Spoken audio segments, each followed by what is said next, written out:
First question to the Minister. Are you aware of, in 1974, of the Blind Persons Rights Act? I've heard of it. Okay, well, it was designed to give barrier-free public access to anywhere, such as buses, transportation taxis. So 50 years later, after it, we're still struggling to achieve that. Do you understand that? Oh yeah.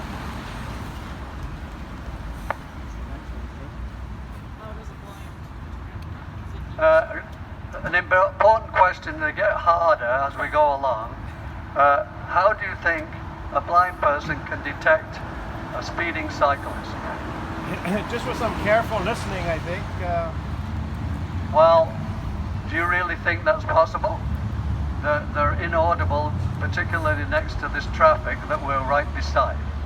It is a challenge. It is a challenge. Well, that's an understatement to say the least. What's it?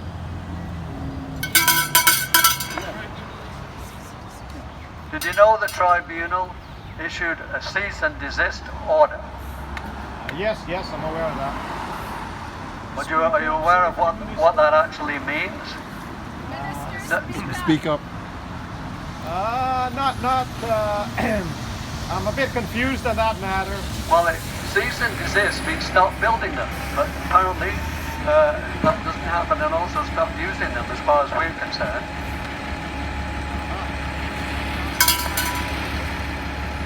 Yeah, do you think the audible flashing light that the city has installed removes the danger?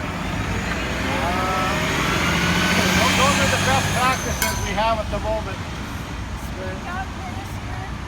Those are the best practices that we know of at the moment. Well, the best practices have resulted in these floating bus stops right beside where you are, and they're dangerous and inaccessible. When blind people are being subjected to endangerment, which is not necessary. Why can't the bus stops be by the side of the curb? That's what we want to know.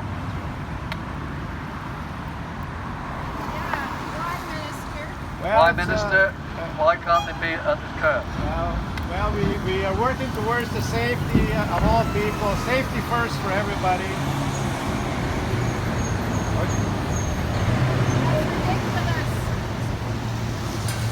Yeah.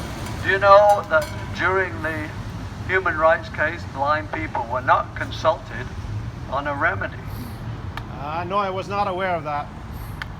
Well, 3 years and 3 weeks public hearing, then the human rights just decided themselves that the flashing light would work. But we know it doesn't. What they're doing is accommodating the city or the perpetrators, not accommodation. Once this discrimination is found, is accommodate the victims of the act.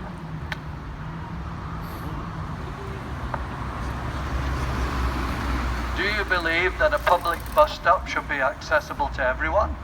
Oh, definitely. Well, do you think these floating bus stops are? I think we still have some work to do. It's a new concept. Well, you know, there's an old saying, you can't make a silk purse out of a sow's ear.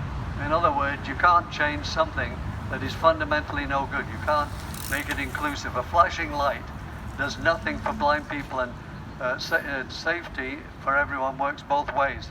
A pedestrian must know where a vehicle is, for sure. Do you agree? I agree. Well, unfortunately, that's what's wrong with these things.